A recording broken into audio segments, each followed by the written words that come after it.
ख्रीस्त में मेरे प्यारे माता पिताओं और भाइयों और बहनों, आज का पहला पाठ नबी मीका के ग्रंथ से पढ़ा गया, जो जेरूसलेम मंदिर के ढह जाने के कारण हताश हुए वहां के लोगों को सांत्वना देते हुए आशा का संदेश देते हैं। नबी कहते हैं कि भविष्य में छोटा सा नगर बेथलेहम से एक राजा उत्पन्न होंगे जो अपने लोगों का चरवाहा होंगे। ईश्वरीय सामर्थ्य से वह अपनी प्रजा के लिए सुरक्षा की व्यवस्था और शांति स्थापित करेंगे। यह भविष्यवाणी नए व्यवस्थान के यीशु ख्रीस्त के आगमन से पूरा हुआ। उसी के जन्मदिन मनाने की तैयारी में पूरी दुनिया लगी हुई है। आज की ये पाठ हमें उस शांति के राजा के बारे में जानने और उसकी अधीनता को स्वीकार करने और उसकी सुरक्षा में शांति पूर्वक जीने के लिए निमंत्रण देती है।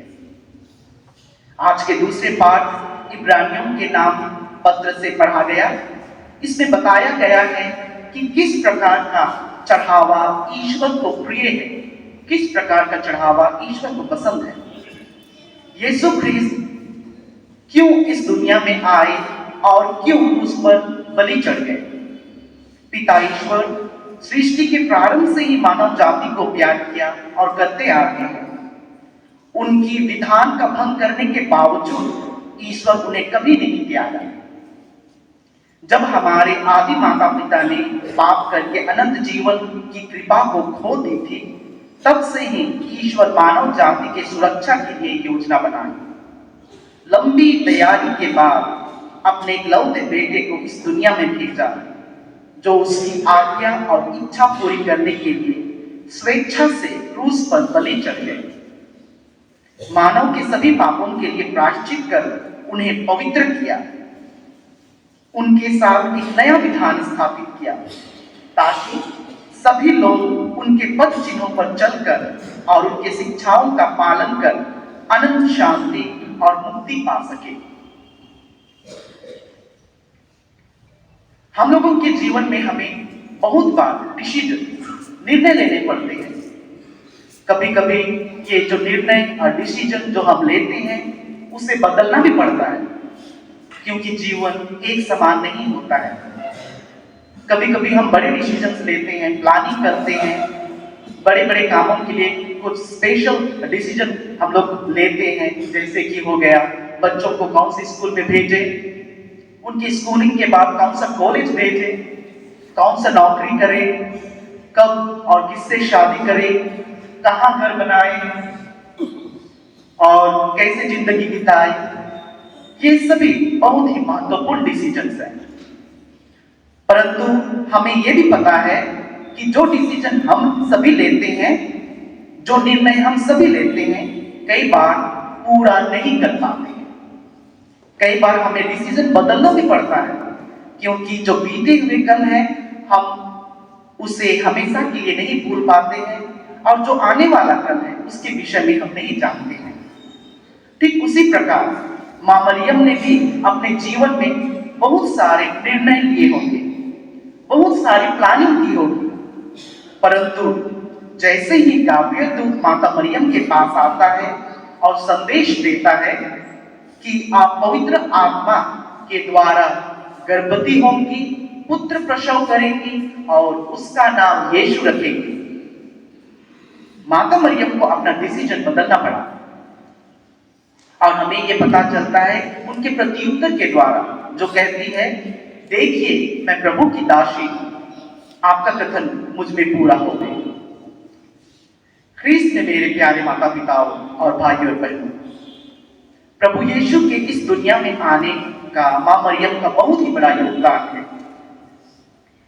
एक राजा था, उनके राज दरबार के सामने एक बहुत बड़ा बगीचा था, और बगीचे के एक कॉर्नर में एक बांस का पौधा था, बांस का पेड़ था, बहुत ही सुंदर, बहुत ही ऊंचा। राजा उस बांस के पेड़ के पास जाकर कहता है कि मुझे तुम्हारी आवश्यकता है, बांस का पेड़ बहुत खुश हो जाता है। हाँ, राजा को मेरी आवश्यकता है। मैं राज दरबार के बगीचे की एक कॉर्नर में हूँ, लेकिन आज राजा मेरे पास आए, उन्हें मेरी आवश्यकता है बोलकर बांस बहुत खुश हो जाता है। तब राजा कहता है, मुझे तुम्हें काटना पड़ेगा। तो बांस दुख हो जाता है, दुखी हो जाता है। फिर सोचने लगता है, चलो अगर राजा को मेरी आवश्यकता है, अगर उसे मुझे काटना ही है, तो मैं मेरे काटने पर अगर राजा को सहायता पहुंच सकता है तो मैं राजी हूं। और वो राजी हो जाता है। फिर राजा उससे कहता है, मुझे तुम्हें जड़ से काटना ही नहीं, बल्कि तुम्हारी डालियों को छांटना पड़ेगा, तुम्हारे पत्तों को निकालना पड़ेगा। तो बांस फिर दुखी हो जाता है और सोचता है, अरे अगर मेरा डाली को काट दिया गया, पत्ता निकाल दिया गया, तो मैं नंगा पुंगा कैसे दिखूंगा। तो दुखी हो जाता है। लेकिन फिर बाद में सोचता है कि हाँ, राजा को मेरी आवश्यकता है, तो चलो। फिर बाद में वो मान जाता है। फिर राजा उनसे फिर कहता है, मुझे तुम्हें बीच से चीरना पड़ेगा। तो वो और भी हताश हो जाता है। इतने सब करने के बावजूद अब बाद में मुझे फिर बीच से चीरना पड़ेगा बोल के दुखी हो जाता है, लेकिन फिर राजी हो जाता है। फिर बाद में राजा अपने नौकरों से कहकर बांस को कटवाता है, उनकी छटाई करवाता है, डालियों पत्तियों को हटवाता है और बीच में से चीरा जाता है और उसे एक धारा, जो पानी की धारा है, उसमें से कनेक्ट करके जहां सूखी भूमि है वहां नहर तैयार किया जाता है और वहां बीज बोया जाता है। बीज बोने के बाद कुछ महीनों के बाद लहलहाती फसलें आती हैं। जब लोग लहलहाती फसलों को देखते हैं, खुशी हो जाते हैं, तब बांस को एहसास होता है कि उनका इस लहलहाती खेतों को बढ़ाने में, लहलहाती खेतों को लाने में कितना बड़ा योगदान है। प्रिय भाइयों और बहनों, मुक्ति के मार्ग में माता मरियम का भी बहुत ही बड़ा योगदान है। ठीक उसी प्रकार जैसे बांस का पेड़ पानी की उस सूखे खेत तक पहुंचाने में योगदान दिया, माता मरियम के द्वारा प्रभु इस संसार में आते हैं।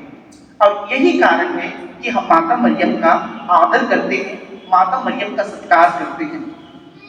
लेकिन हमें हमेशा याद रखना है कि हम माता मरियम का केवल आदर करते हैं, सत्कार करते हैं, लेकिन पूजते नहीं हैं। हम उनकी आराधना नहीं करते, हम पूजते हैं, आराधना करते हैं केवल एक ही पिता परमेश्वर को। जैसे माता मरियम ने अपने यहाँ यीशु को जगह दिया था, हमें भी यीशु को अपने यहाँ जगह देना है। तब प्रभु यीशु हमारे जीवन में आएंगे, हमारे घर परिवार में आएंगे। परंतु ये सुनने में जितना आसान लगता है, पालन करने में उतना ही कठिन है। जैसे उस बांस के पेड़ को ही देखिए, उस बांस के पेड़ को बहुत सारे सैक्रिफाइस करने पड़े, उन्हें जड़ से काटा जाना पड़ा, डालियों पत्तों को छाटा जाना पड़ा, बीज से चीरा जाना पड़ा। हमें भी उसी प्रकार की सैक्रिफाइस करना पड़ेगी। हमें हमारी बुरी आदतों को, जैसे नशेपान हो गया, बुरी लतों को हमें जड़ से काटना पड़ेगा।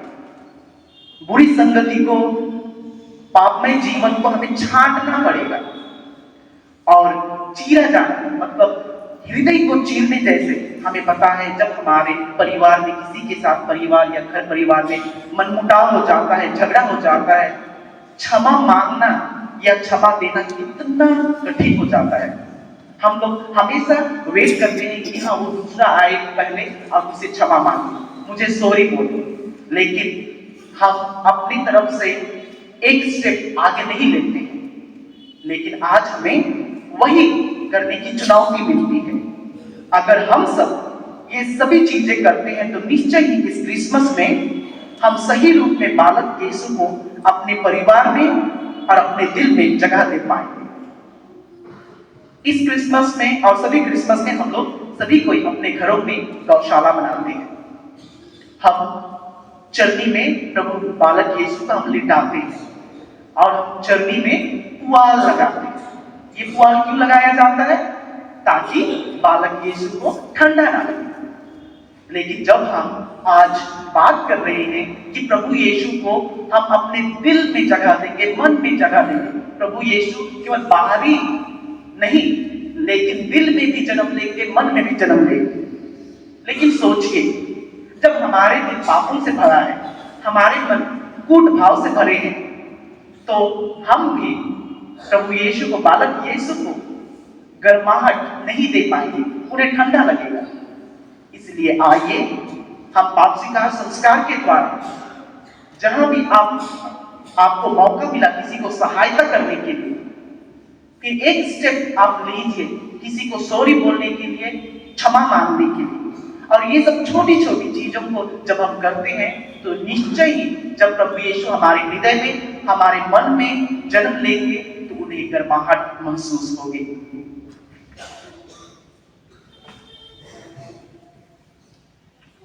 अतः आइए इस पवित्र यूखरिस्ट में एक दूसरे के लिए प्रार्थना करें कि हम सच्ची आध्यात्मिक तैयारी के मनोभाव को धारण कर पाए। ऐसा करने में ईश्वर हमारी मदद करे। आमीन।